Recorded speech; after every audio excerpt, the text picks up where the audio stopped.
पूरा ही सार है ना। फिर भी देखते हैं बाबा विस्तार से कैसे समझाते हैं।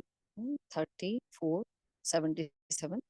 सदा प्रीति की रीति निभाने वाले, मर्यादाओं की लकीर में रहने वाले, आर्टिफिशियल सोने हिरण के पीछे, सच्चे साथी को किनारा ना कर, साथी से एक सेकंड भी दूर ना रहने वाले, सदा स्मृति की अंगुली साथी के साथ देते हुए चलने वाले, ऐसे वर्तमान और भविष्य तख्त नसीन आत्माओं प्रति बाबा बोले।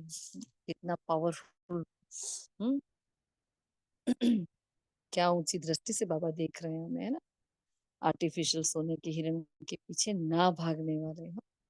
देखते हैं, अपने कंबाइंड रूप की स्थिति में सदा स्थित रहते हो, पहला क्वेश्चन। हाँ, कंबाइंड स्वरूप। हाँ, तो सबसे पहला कंबाइंड स्वरूप कौन सा होता है? कंबाइंड स्वरूप मतलब कौन सा?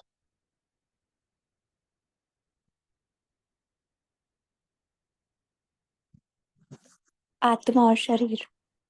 जी, सबसे पहला ही कंबाइंड स्वरूप हमें जो हमने जाना ज्ञान में आते ही, तो एक कंबाइंड स्वरूप है आत्मा और शरीर का है। तो फिर हमें बाप दादा वाला कंबाइंड स्वरूप पता चला।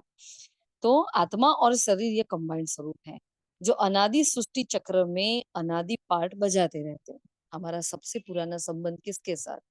हाँ, इस प्रकृति के साथ, प्रकृति से बने इस देह के साथ। फिर दूसरा, इस पुरुषोत्तम संगम युग पर ब्राह्मण आत्माएं अर्थात बच्चों और बाप का सदा साथ कंबाइंड रूप है ना। और तीसरा, यादगार रूप में भी चतुर्भुज रूप दिखाया है ना, श्री लक्ष्मी और श्री नारायण का कंबाइंड स्वरूप। देखो कितने कंबाइंड स्वरूप है बाबा वो बता रहे हैं, है ना। तो सदैव कंबाइंड रूप की नॉलेज को धारण करते हुए चलो, तो सदा हाईएस्ट अथॉरिटी अपने को अनुभव करेंगे, है ना। अब कितने बताएं? तीन कंबाइंड स्वरूप। मैं आत्मा इस देह के साथ कंबाइंड हूँ। दूसरा, मैं पुरुषोत्तम संगम योगी ब्राह्मण आत्मा बाप के साथ सदा कंबाइंड हूँ। और मेरा यादगार क्या है? श्री विष्णु चतुर्भुज का, तो वहां भी मेरा, हाँ, दोनों ही स्वरूप मेरे कंबाइंड है। तो पहले अपने शरीर और आत्मा के कंबाइंड रूप को सदा स्मृति में रखो। हाँ, जब सुन रहे हो इस स्वरूप में स्थित हो जाना है ना। जैसे जैसे महावाक्य आगे बढ़ते हैं ना, उसी स्वरूप से हम अपनी मन और बुद्धि को अपने उसी स्वरूप, चाहे आप कोई भी कर्म में अभी बिजी हो, है ना, लेकिन मन और बुद्धि को काम देकर ही वो कर्म करना है, तो क्या होगा? सोल कॉन्सियसनेस अवस्था वो बनी रहेगी, है ना। तो पहले अपने शरीर और आत्मा के कंबाइंड रूप को सदा स्मृति में रखो। शरीर रचना है और आत्मा रचता है, तो रचता और रचना का कंबाइंड रूप है ना। तो स्वतः ही मालिकपन स्मृति में रहेगा। जैसे मैं रचता और ये मेरी रचना, अगर इतनी स्मृति रही, क्योंकि बाबा ने क्या कहा, कंबाइंड स्वरूप की स्मृति ही क्या है? हाईएस्ट ऑथोरिटी की स्थिति का आधार। तो देखो कितनी इंपॉर्टेंट बात है ना, आधार बता दिया, इस स्मृति को ही बाबा ने आधार बताया। तो हमें वैसे देखा जाए तो हमारा बेस ही क्या है?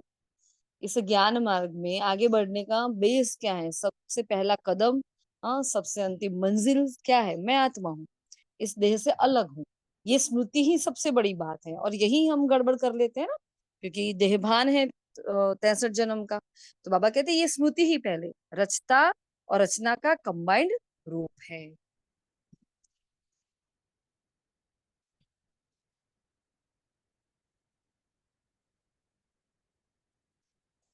अच्छा, फिर चलाने वाले होंगे ना कि, सॉरी, मालिक की स्मृति अर्थात हाईएस्ट अथॉरिटी में रहेंगे। जब ये याद रहेगा तो स्वतः ही मालिकपन स्मृति में रहेगा, और मालिक की स्मृति अर्थात हाईएस्ट अथॉरिटी में रहेंगे। तो चलाने वाले होंगे ना कि उसके उनके वश में चलने वाले।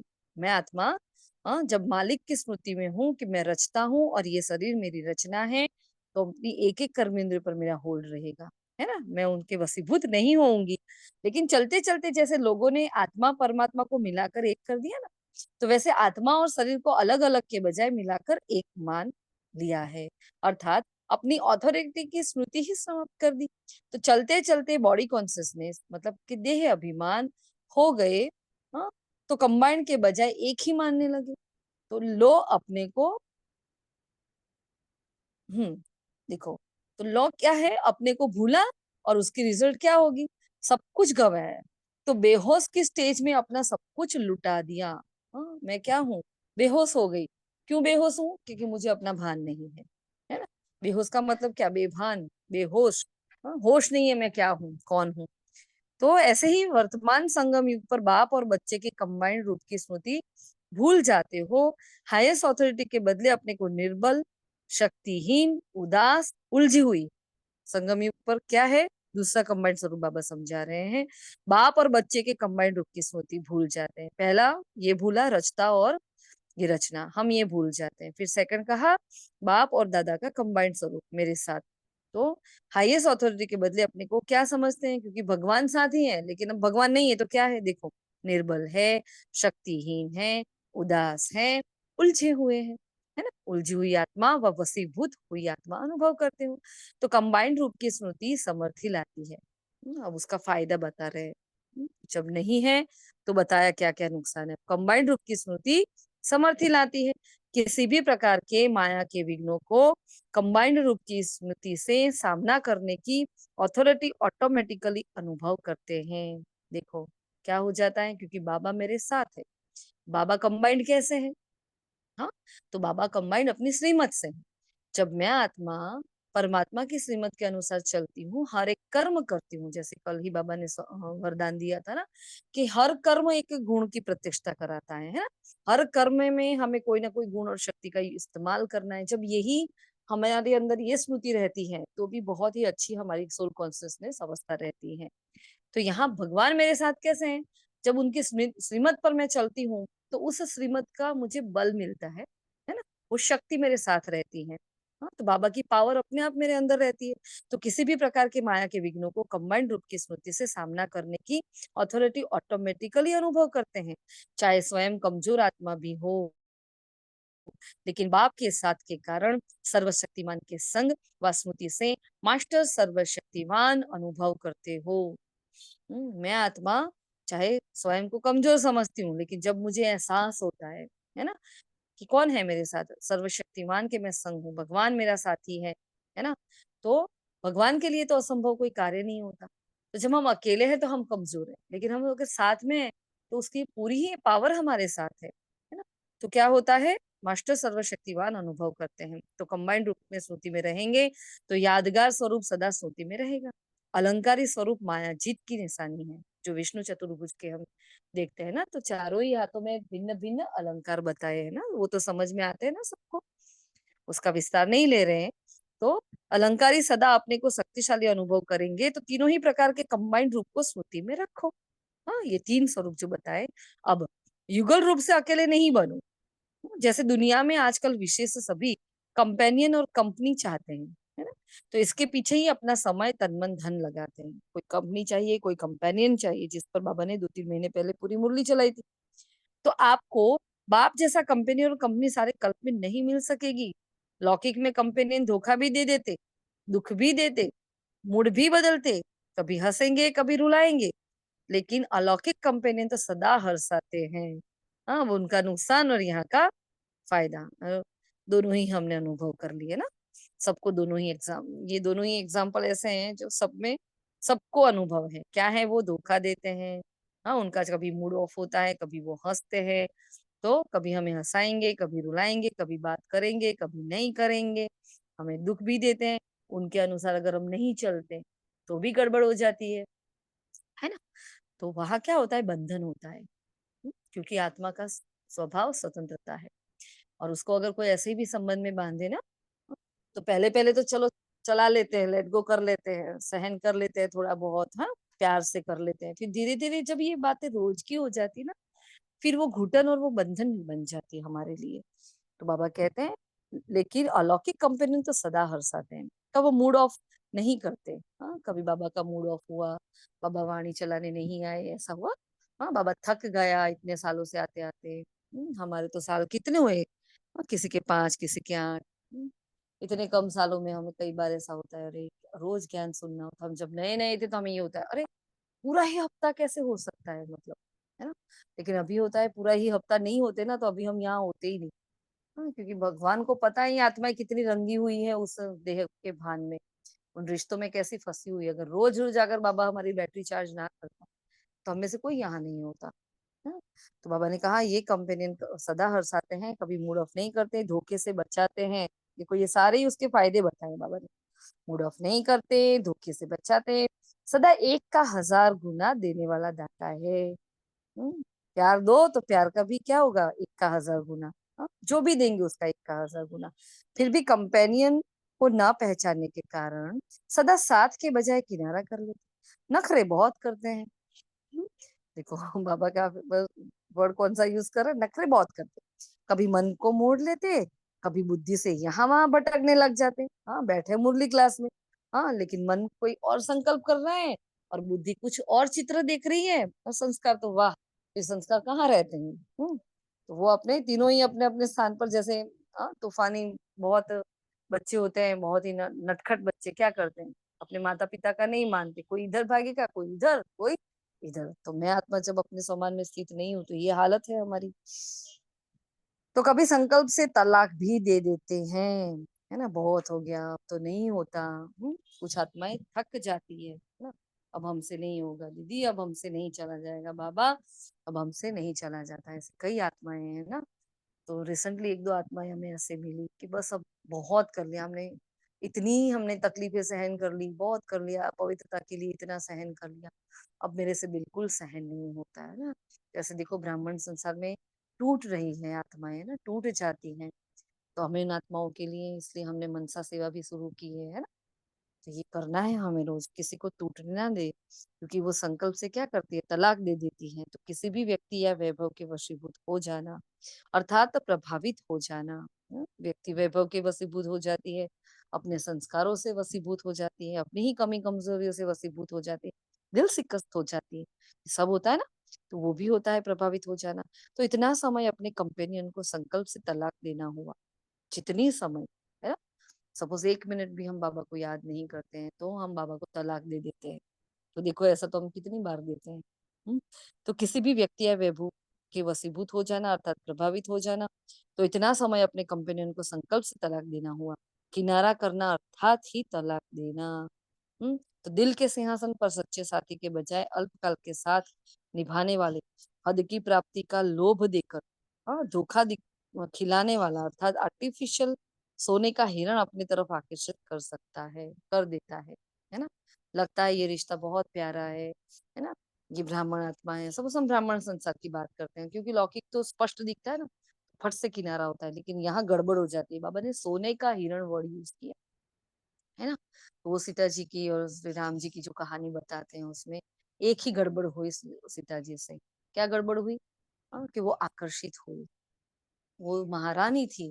उनके अंदर ये रॉयल संस्कार होना चाहिए कि उनको कहीं आकर्षित नहीं होना है, क्योंकि उन्होंने संन्यास लिया था, वैराग्य धारण किया था। फिर सोने का हिरण उनको क्यों भाग गया, है ना। लेकिन वो आत्मा माया के वशीभूत हो गई थी, है ना। इसलिए बाबा ने कहा तो सोने का हिरण अपनी तरफ आकर्षित कर देता है। तो तख्त नशीन सच्चे साथी के बजाय धोखेबाज साथी बना देते हैं, है ना।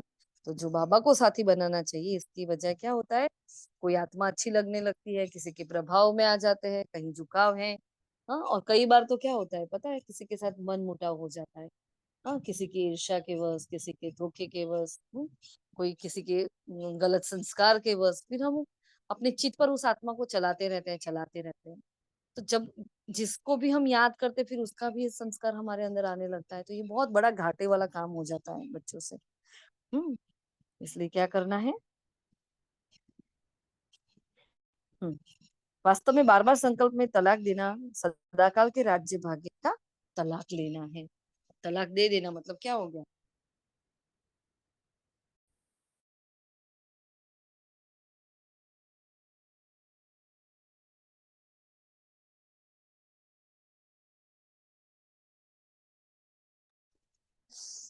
तो बाबा कह रहे हैं कोई कोई रुस्ते भी बहुत है ना। मतलब किसी के प्रति हमारा मन में कुछ गड़बड़ चल रही है ना, अच्छी वाली नहीं, गलत वाली बात। एक तो स्नेह होता है जो चूहिया का काम करती है ना। किसी से बहुत स्नेह है, बहुत स्नेह है, तो वो आत्मा इतना प्यार से रखती है हमें, बहुत ही, हमारी भी एक तो होता है हिसाब किताब। तो उस वक्त आत्माएं परवश हो जाती है, वो हिसाब किताब इतना तगड़ा होता है ना कि उसी और आपको खींच लेता है है ना? फिर जैसे ही वो हिसाब किताब पता खत्म हो जाता है, फिर आत्मा निकल जाती है हमारे जीवन में से। तो कोई-कोई रुसते भी बहुत हैं। रुसने को एक मनोरंजन समझते हैं। बार-बार साथी को रोब भी बहुत दिखाते हैं। देखो लौकिक में ये सब होता है ना, तो हम तो ऐसे चलेंगे ही, हम तो यह करेंगे ही। बाबा, आपने ये बोला लेकिन बाबा मेरे से ये संस्कार तो नहीं जाता। बाबा मैं तो ऐसा ही करूँगी। ऐसे रुसते भी हैं। आपको भी करना है। मतलब दूसरों को भी बताते हैं, बाबा को बोल रहे हैं, आपने वायदा किया है, आपको लेकर ही जाना है। अब भगवान को ज्ञान दे रहे हैं, देखो बाबा को ही वायदे याद दिला रहे हैं। तो सर्वशक्तिमान हो, तो शक्ति दो। देखो ये परवश आत्माओं की निशानियां। मदद देना आपका काम है, लेकिन मदद लेना मेरा काम है। ये याद नहीं रखते। तो एक कदम मेरा, 1000 कदम साथी का। उस वक्त भूल जाते हैं कि मुझे एक कदम तो बढ़ाना है। एक कदम मेरा होगा तो बाबा मदद करेगा, वरना थोड़ी करेगा उसका वो। भूल जाते हैं। तो यह याद नहीं रखते। एक कदम मेरा, 1000 कदम साथी का। ये भूल जाते हैं, तो जो बातें साथी ने सुनाई है, वही बातें फिर साथी को ही याद दिलाते हैं। सारे वायदे याद दिला दिए, है ना? सब कुछ याद दिलाया। आपने बोला है ना, ले जाऊंगा, किसी को नहीं छोड़ूंगा, तो मुझे शक्ति दो, मुझे ले जाओ। तो यह रोब हुआ ना। अब देखो, क्रोध का एक स्वरूप रोब होता है। तो यहाँ बाबा से ऐसी बातें करना भी रोब हो गया। मतलब एक नई बात हमें पता चली। हाँ, तो जब ऐसे रूठते हैं, वैसे पता तो है कि भी रूठना रूठना मतलब क्या। हाँ, वो क्रोध का एक अंश ही है ना? तो कितने टाइम से बाबा ने इस साल हमें क्या कहा है, अभी 6 मास में, सॉरी 5 मास हमने लिख लिया। हाँ, 1 महीना तो चला गया, तो 5 मास में क्या करना है, जीवन मुक्त होना है, क्रोध मुक्त होना है ना? तो वो होमवर्क याद है ना सभी को। तो उस पर मेहनत तो कर रहे होंगे। तो देखो उसमें रूसना भी आ जाता है ना। कोई रूठता कब है, नाराज क्यों होता है? मेरे मन की बात नहीं होती, सामने वाली आत्मा मेरे अनुसार नहीं चलती, तो मैं रूठ जाती हूँ, नाराज हो जाती हूँ, है ना? तो वो रूठना भी क्या है, क्रोध का, रोब का अंश है। तो ये रोब हुआ ना। तो स्मृति की अंगुली बार बार खुद छोड़ देते हैं। हाँ, जैसे बच्चा बार बार माता पिता की अंगुली छोड़कर भागता है, फिर गिरता है, फिर रोने लगता है। तो वैसे छोड़ते हैं, फिर कहते हैं आप अंगुली क्यों नहीं पकड़ते हो? हाँ, उल्टा चोर कुटवा को डांटे। तो ऐसे नाज नखरे वाली बहुत है, नाज नखरेली बहुत है।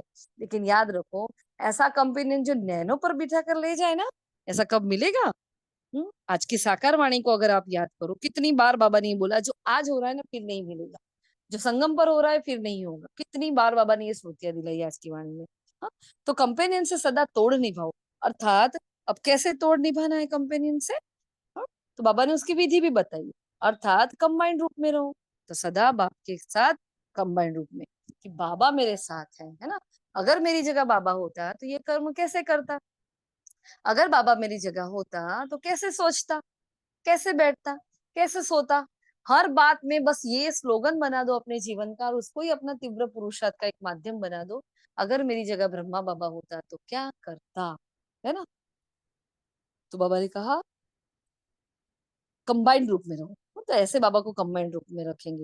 साथ ही साथ ब्राह्मणों की कंपनी सबसे श्रेष्ठ कंपनी है। देखो, जो ड्रामा के भाग्य प्रमाण आप थोड़ी सी आत्मा को ही प्राप्त है। देखो सबको प्राप्त नहीं है, क्योंकि जैसे ही हम ब्राह्मण बनते हैं, बाबा को समझने लगते हैं, ज्ञान को समझने लगते हैं, अपने आप हम लौकिक से दूर होते जाते हैं। मतलब उनके नसीब में जब तक हमारी कंपनी थी, अब नहीं है। अब तोड़ निभाने के लिए जाते हैं, सब कुछ करते हैं, लेकिन अभी वो कंपनी उनके नसीब में भी नहीं रही है। तो लेकिन कंपनी में भी देखा जाता है, ये कंपनी लाभ देने वाली है या प्राप्ति कराने वाली है। हाँ, भाई किसी को फ्रेंड बनाए, किसी के साथ रिलेशन बिल्डअप कर रहे हैं हम, है ना? चाहे कोई भी है, कोई किसी के साथ बिजनेस भी कर रहे हैं, तो क्या करते हैं भाई? इतना मुनाफा होगा, कैसा चलेगा, क्या फायदा है, क्या घाटा होगा, ये नहीं होगा तो क्या होगा? कितना कुछ, कितने ही हम चारों ओर से एस्पेक्ट सोचते हैं, और फिर उसमें उस धंधे को हम स्टार्ट करते हैं। तो यहाँ बाबा भी क्या कह रहे हैं कि कंपनी में भी देखा जाता है, कंपनी लाभ देने वाली है, प्राप्ति कराने वाली है। तो ब्राह्मण कंपनी सर्व प्राप्ति कराने वाली है। हाँ, वेरी वेरी इंपॉर्टेंट। हाँ, बहुत ही इंपॉर्टेंट। देखो कहीं फंसने का नहीं बोल रहा, लेकिन क्या क्या, ब्राह्मणों की कंपनी में रहो। क्यों? जब ब्राह्मणों की कंपनी में रहते हैं, और बातें भी क्या करनी, कभी लौकिक बातें नहीं करनी ब्राह्मणों के साथ। हाँ, कोई विघ्न, कोई परिस्थिति है, कोई पेपर है, और आप कुछ पूछना चाहते हो कोई भी निमित आत्मा को, तो ठीक है। बाकी दो ब्राह्मण मिले और लौकिक बातें करे, वो तो गड़बड़ हो जाती है, वो तो पाप का खाता चढ़ जाता है। हाँ, तो ब्राह्मण कंपनी में रहना है। कंपनी सर्व प्राप्ति कराने वाली। ब्राह्मणों में फुल फास्ट ब्राह्मण, फुल कास्ट और हाफ कास्ट ब्राह्मण, हाँ, दोनों ही है। अब हाफ कास्ट अर्थात क्या? फुल कास्ट और अर्थात क्या और हाफ कास्ट अर्थात क्या? तो बाबा ने यहाँ बताया हाफ कास्ट अर्थात क्षत्रिय, है ना? तो कंपनी भी ब्राह्मणों की चाहिए, जो साथी की कंपनी वही कंपनी चाहिए। बाबा की कंपनी कौन है? ब्राह्मण। तो हमारी कंपनी कौन होनी चाहिए? इनडायरेक्ट ब्राह्मण। अगर हाफ कास्ट ब्राह्मणों की कंपनी कर लेते हैं तो सच्चे साथी से स्वतः समीप के बजाय दूर हो जाते हैं। अब हाफ हाफ कास्ट ब्राह्मण मतलब क्या बताओ? हम्म चलो और हाफ बाबा ने कास्ट और कहा ना, फुल। क्षत्रिय क्षत्रिय जो हाँ हमेशा जी। अपने संस्कारों से लड़ते झगड़ते रहते हैं, उनको बाबा ने भी कहा ना क्षत्रिय, जो हमेशा माया से लड़ने में ही वक्त जाया कर देते हैं। जी बिल्कुल, है ना? एक बार माया आई, 2 बार आई, एक का एक पेपर बार-बार आया, 10 बार आया, 15 बार आया, लेकिन फिर भी वही की वही अवस्था है। फिर भी वही मंथन अंदर चलता रहता है, वही युद्ध चलता रहता है, वो क्षत्रिय की श्रेणी में आ जाता है। और हाफ कास्ट कौन बताएगा? दूसरा? जो एक्यूरेट श्रीमत पर चलते हैं वो ब्राह्मण, पक्का ब्राह्मण। और हाफ कास्ट वाला कभी अपनी मनमत चलाता है, कभी परमत चलाता है, कभी श्रीमत पर चलता है, वो हाफ। जी, बिल्कुल, है ना? परमत पर। सपोज़ मेरे से कोई धारणा पूरी नहीं हो रही है, तो मैं अब आपको सलाह दूँगी, आप कहीं बाहर जा रहे हो या आपको कोई प्रॉब्लम आ रहा है, तो मेरे अंदर से जो सलाह निकलेगी, क्या निकलेगी? बाबा ने कभी नहीं बोला ये करो, वो करो, लेकिन मैं बोल देती हूँ अच्छा आप ये करो ना, ये खा सकते हो, है ना? आप बाबा को याद करके दृष्टि देकर आप जैन वाला फूड खा सकते हो या आप चावल खा लेना। कुछ नहीं हो ना तो आप वहाँ का सलाद ले लेना। तो ये क्या हो जाता है फिर? हाँ, हाफ कास्ट ब्राह्मण ही पैदा करता है। तो इसलिए बहुत ही ये खतरनाक वाली बात हो जाती है, पता है? क्योंकि फिर ब्राह्मण देखते हैं ना हम मान भी लेते हैं, है ना? क्योंकि नए-नए ज्ञान में होते हैं, कुछ-कुछ बातें समझ में नहीं आती, ज्ञान बैठा नहीं है। जिसकी बुद्धि में ज्ञान बैठ जाता है, उसको पता है। जैसे हमारी उस दिन भी बात हुई थी, भई कोई सोल्जर है तो बाबा ने बोला आप डबल रोटी खाओ, लाचारी हालत में आपको ब्रेड खा सकते हो। अब मुझे यहाँ शौक हो रहा है कि मैं ये पिज़्ज़ा खाऊँ, मैं ब्रेड खाऊँ, मैं ये, तो लाचारी हालत तो है नहीं। तो मेरे लिए वो श्रीमत नहीं है। बाबा ने बोला है श्रीमत सबके लिए अलग-अलग है। तो मैं कहीं भी उसको तोड़-मरोड़ कर ले लेती हूँ, मैं हाफ कास्ट हो गई। है ना? तो हर बात में इतना तो चलता है। जो चलाते हैं वो क्या करते हैं? चिल्लाते हैं। है ना? चिल्लाना पड़ेगा, इससे अच्छा कुछ चलाओ नहीं। अभी अपना इतना स्ट्रिक्ट टीचर बन जाओ, अपनी धारणाओं पर बहुत ही स्ट्रिक्ट रहना है हमें। स्थूल धारणा है, ज्ञान की धारणा है, कोई नियम मर्यादा है, बहुत ही स्ट्रिक्ट रहना है हमें, खुद का स्ट्रिक्ट टीचर बन जाना है ना? हाफ कास्ट नहीं बनना। तो अगर हाफ कास्ट ब्राह्मणों की कंपनी कर लेते हैं, है ना? तो सच्चे साथी के स्वतः समीप के बजाय दूर हो जाते हैं। तो ब्राह्मणों की कंपनी चढ़ती कला होती है ना? ब्राह्मणों की कंपनी देखो कितनी सारी बातें बताई है बाबा ने। क्षत्रियों की कंपनी में ठहरती कला हो जाती है, मतलब ना पीछे जाएँगे, ना आगे बढ़ेंगे, है ना? सालों-साल हो जाते हैं ज्ञान के, लेकिन ना धारणा होती है, ना किसी को कराते हैं, ना खुद करते हैं, है ना? तो ना आगे गए, ना पीछे गए। शरीर की आयु बढ़ती गई, लेकिन ज्ञान मार्ग में तो वहीं के वहीं ठप हो गए। तो क्या मतलब उसका? तो जो जितना श्रेष्ठ होता है, उसको कंपनी भी श्रेष्ठ होती है। तो ब्राह्मण श्रेष्ठ क्षत्रियो को कम कर देते हैं। तो जो कंपनी साथी को मंजूर नहीं, हमें क्षत्रिय की कंपनी मंजूर नहीं। और कैसे पता चलेगा कि वो क्षत्रिय है?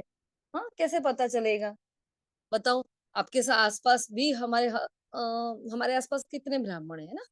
अब ज्यादा हमारी उनकी ही कमी है। अब आपको पता कैसे चलेगा कि ये हाफ कास्ट ब्राह्मण है? एक तो होता है बाहरी तले से पता चले बहुत क्रोधी है, कुछ बोल देता है, टॉन्टिंग करता है, ये करता है, ईर्ष्या करता है ना? कुछ कुछ गड़बड़ करता है, इधर की उधर करता है, ये सब भी बात।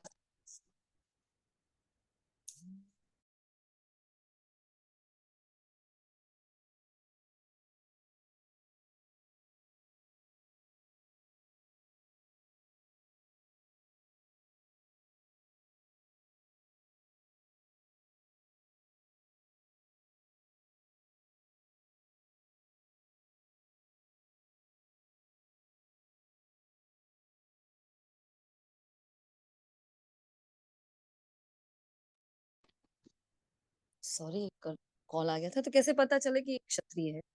हाँ, हाफ कास्ट है, कैसे पता चले?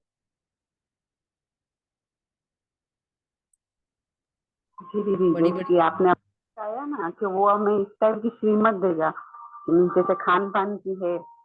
और जो हम दीदी वैसे भी उसे उसकी बातों से हमें पता तो चल जाएगा ना कि हाँ ये अमृत वाला एक्यूरेट करते हैं या नहीं करते हैं, मुरली क्लास कैसे करते हैं। और उनकी खान-पान की धारणा, ब्रह्मचर्य की धारणा अगर उनके टच में होंगे तो हमें लाइट तो उनकी बातों से पता चल ही जाएगा। इससे हम नाप सकते हैं कि वो क्षत्रिय है। और क्षत्रिय की निशानी एक तो यही है कि वो हमेशा युद्ध करते रहेंगे, मीन्स जैसे कि अपने संस्कारों से, दूसरों के संस्कारों में। सही बात है। हाँ, तो उसको सदा कंपेयर करो बाबा से। जो भी हमें कोई बोलती है आत्मा, चाहे कितने भी पुरानी ज्ञान में चल रही है, जब हमें कोई बात बोली जाती है तो तुरंत देखो कि बाबा होता तो क्या करता। और बाबा ने कभी मुरली में ये महावाक्य बोला है क्या? जो आत्मा हमें बोलती है तो हमें तुरंत चेक करना है कि ये महावाक्य बाबा कभी वाणी में बोलते हैं, नहीं बोलते। हाँ, तो तुरंत हमें वो चेकिंग हो जाएगा कि ब्रह्मा बाबा और मम्मा होते तो ये करते, दादियां ये करती, तो तुरंत हमें उसका आंसर मिल जाएगा। तो बाबा ने कहा ठहरती कला हो जाती है। जो जो जितना श्रेष्ठ होता है उसको कंपनी भी श्रेष्ठ होती है। तो ब्राह्मण शिष्ट क्षत्रियो को कम कर देते हैं, तो जो कंपनी साथी को मंजूर नहीं, वफादार साथी कभी ऐसी कंपनी नहीं करेंगे। ऐसे कहना कि क्या करे, है ना, क्या करे, ये नहीं होता। कंपनी तो चाहिए, लेकिन कौन सी कंपनी चाहिए, यह भी सोचना। तो सदा कंपेनियन और कंपनी को समझकर साथ निभाओ। कंपेनियन से प्रीति की रीति निभाओ और कंपनी में मर्यादाएं निभाओ। हाँ, देखो क्या कहा, कंपेनियन से प्रीति की रीति निभाओ और कंपनी में मर्यादाएं निभाओ। समझा? इसको ही कहा जाता है कंबाइंड रूप की स्मृति में हाईएस्ट अथॉरिटी की स्थिति में रहना।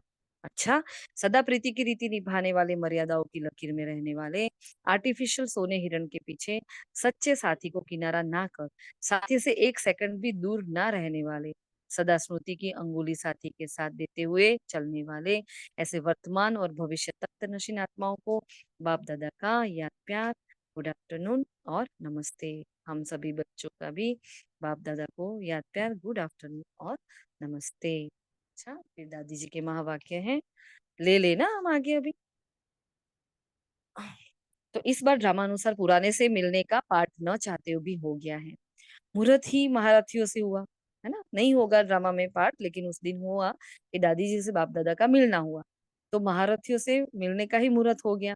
तो और जो महारथी बाप और बाप के गुह्य इशारों को जान सकते हैं, वह और सुनते हुए भी नहीं जान सकते। हाँ, जो महारथी होती है ना, वो आत्मा बाबा को जो भी इशारे होते हैं सीधा टच अपने अंदर उसकी बुद्धि में टच हो जाता है।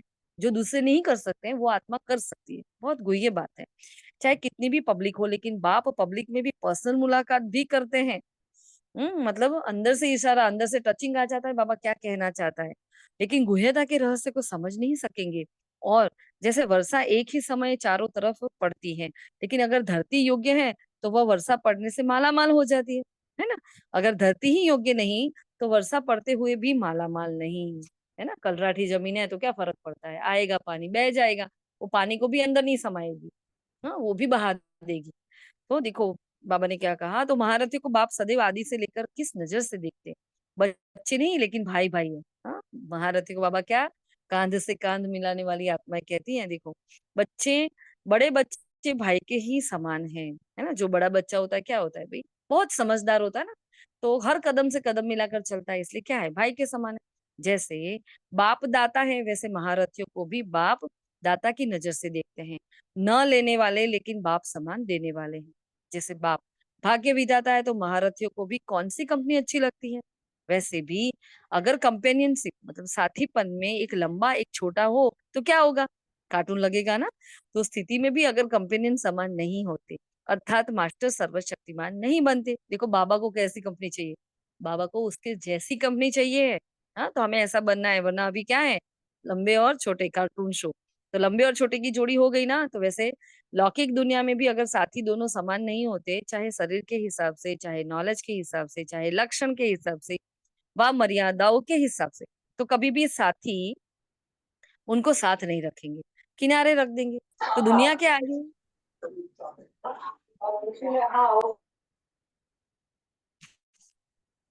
तो दुनिया के आगे उसको नहीं लाएंगे। चंद्रकांत की आवाज बार बार आती है।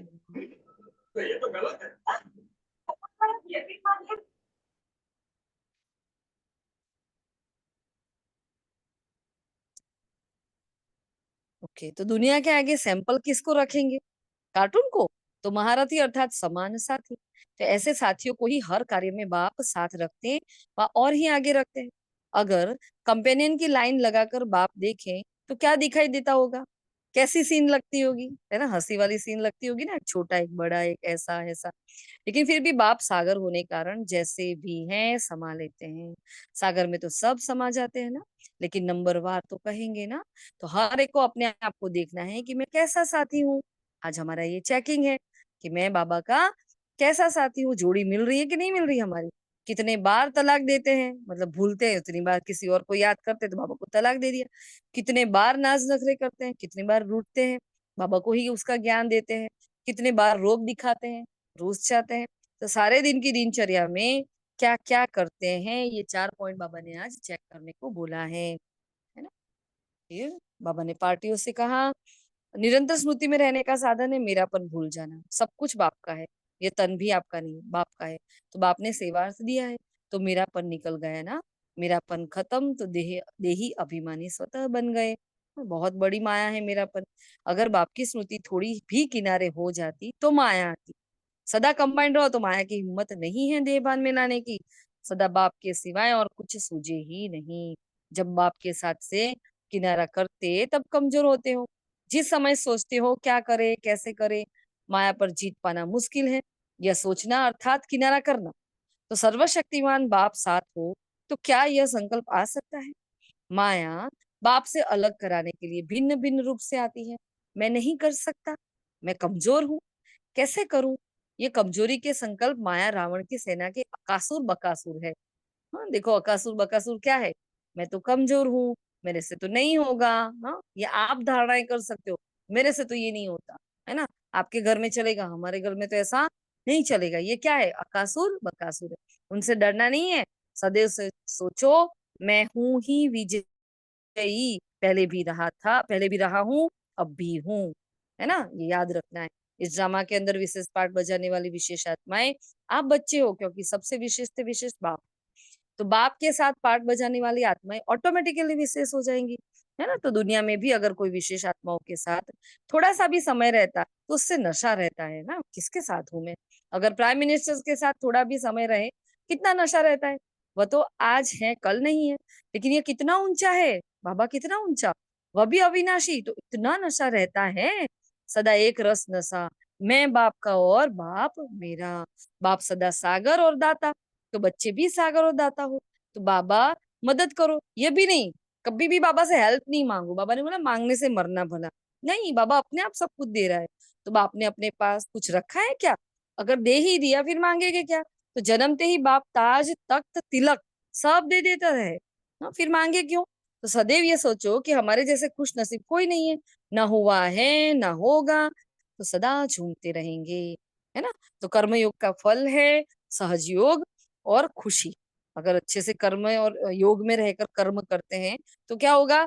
सहज योग और खुशी। जो कुछ करता उसका प्रत्यक्ष फल यहाँ ही पदम गुणा मिलता है। दुनिया में जो कुछ करते हैं खुशी के लिए, यह बेहद की अविनाशी खुशी है। मन के खुश रहने से शरीर की व्याधि भी सूली से काटा हो जाती है। ज्यादा सोचना नहीं, है ना। ये आ गया, ये बीमारी आ गई, मेरा हिसाब किताब चुकता हो रहा है, ज्यादा सोचना नहीं। क्या कह रहा है बाबा? मन के खुश रहने से शरीर की व्याधि भी सूली से काटा हो जाती है। तो सोचने में निर्णय शक्ति कम हो जाती है। पेपर आना माना परिपक्व होना, है ना, वो अनुभूति देने चाहता है हमें, ताकि वह बाबा हमारी द्वारा किसी की सेवा करवाना चाहता है। इसलिए घबराना नहीं। पेपर्स फाउंडेशन को पक्का करते हैं, फाउंडेशन को कूटते हैं। वह कूटना नहीं लेकिन मजबूत करना है। कूट कूट कर क्या, जब बेस बनाते हैं तो सीमेंट कंक्रीट सब कूट कूट के क्या करते हैं, हाँ, इकट्ठा करते हैं, फिर उसको लगाते हैं। तो क्या हुआ, ये मजबूत हो रहा है। कितनी भी बाहर की हलचल हो लेकिन 1 सेकंड में स्टॉप। कितना विस्तार हो 1 सेकंड में समेट ले। हाँ, स्वभाव संस्कार संकल्प संबंध सब 1 सेकंड में समेट ले। यह प्रैक्टिस बहुत चाहिए। यहाँ बाबा ड्रिल बता रहे हैं हमें 1 सेकंड में समेटने की, फुल स्टॉप लगाने की। तो भूख प्यास सर्दी गर्मी सब कुछ होते हुए संस्कार प्रकट ना हो, चाहे कुछ भी हो जाए, लेकिन मेरे अंदर से माया का कोई संस्कार प्रकट ना हो। स्वभाव भी समय पर धोखा देते हैं, इसलिए स्वभाव संकल्प संस्कार सब समेट लो। इसे कहा जाता है समेटने की शक्ति। जैसे प्रैक्टिस सदा कायम रखो, बहुत समय के अभ्यासी होंगे तब पास हो सकेंगे। अच्छा जी, ओम शांति। कंबाइंड स्वरूप की स्मृति बाबा ने दिलाई। बताए अभी आप सभी 151 हो गई है। 2-3 मिनट अगर किसी को पॉइंट्स बताने हैं बता दे।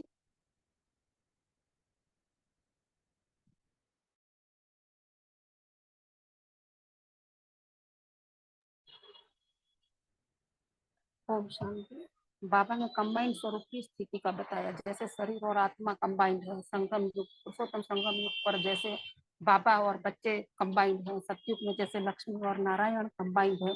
फिर बाबा ने कहा कि बाप जैसी कंपनी और कंपेनियन कभी मिलेगा भी नहीं। यह कंपेनियन ऐसा है तो भी कभी मूड ऑफ नहीं करते, धोखे से बच जाते, एक का 1000 गुना देने वाला दाता है। पर बाबा ने कहा कि नखरे बहुत करते हैं, तलाक देते हैं। तलाक देना माना बाप से किनारा कर लेना। ओम शांति।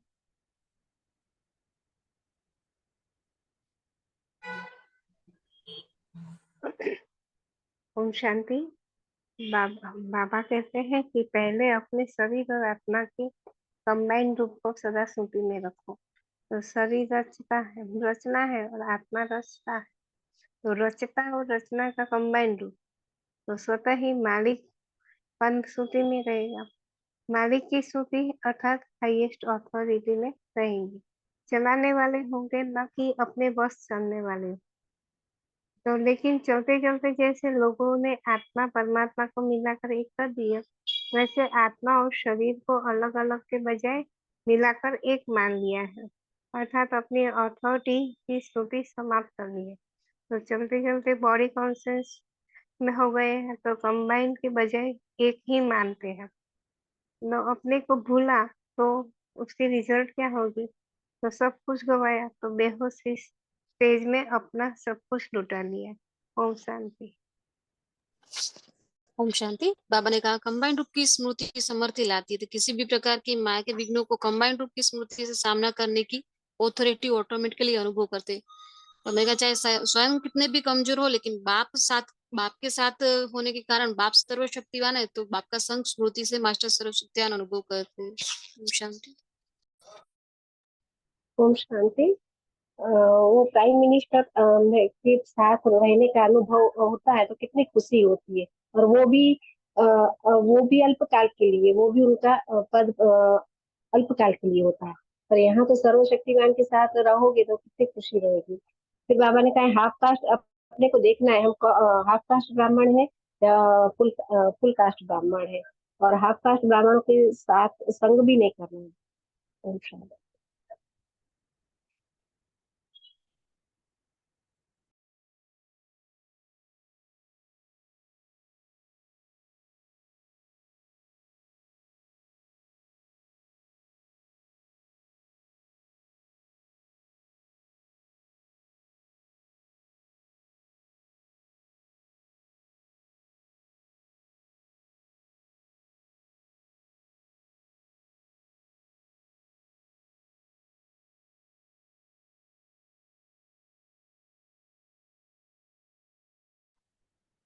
ओम शांति दीदी, आप रिकॉर्डिंग स्टॉप कर देंगे?